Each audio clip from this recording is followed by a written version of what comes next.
السلام علیکم ورحمۃ اللہ وبرکاتہ نحمده ونصلي على رسوله الكريم وعلى آله وصحبه وذريته أجمعين أما بعد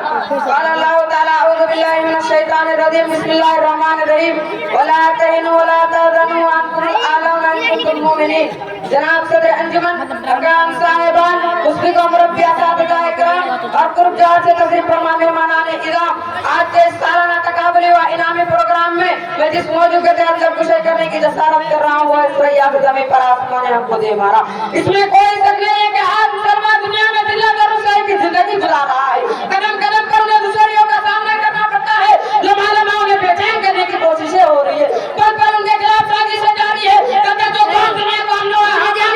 بیان میں دنیا کھویا وہ کامیابی کی راہ دکھاتی تھی، وہ آج دنیا کی نظر میں دہشت گرد ہو گئی ہے، کہتے تھی دین کو پھیلا ہوا کامیابی کا زمین تھلے جانا تھا جو دین انسان کو تباہی کے دہانے سے بچا کر اس اعلیٰ مقام پر فائز کرنے کے لیے آیا تھا، آج اس وقت میں شانتی کے لیے خطرہ کہا جاتا ہے اور اس کے پیروکاروں کو ذلیل اور رسوا کیا جاتا ہے، کہتے جو قوم دنیا کی رہنما تھی وہ آج مظلوم اور بے بس ہے۔ آخر کیا وجہ ہے اس کی بنا پر اس قوم کو جو دنیا کی قائد اور رہبر تھی اور انسانیت کو بھلا ہوا کامرانی کی طرف سکھانے آئی تھی، وہ دین جو انسانیت کے لیے کوئی سے لگا کر موجود پڑا ہے، اس کا طرح کی محبت تراشیاں کی جاتی ہے، آخر وہ کون سا دباؤ ہے جس کی وجہ سے وہ قوم جس سے اللہ تعالیٰ نے نصرت کا وعدہ سے بلندی کا آغاز کیا تھا وہ دنیا کی حقیقت میں ذلیل اور رسوا ہے۔ آئیے غور کرتے ہیں اور پہلے تعظمی کا پتہ لگانے کی کوشش کرتے ہیں جس کی وجہ سے آج ہماری یہ حالات ہے، تھوڑی دیر تک اپنے چہروں کو تکانے اور غور و فکر کے سمندر میں اپنا شاگوتا لگانے پڑی، وہ ثواب ایک ایک نہیں ہو جاتا ہے اور دل بیٹھ کر اللہ تعالیٰ کے ارشاد پر جا کر رکتا ہے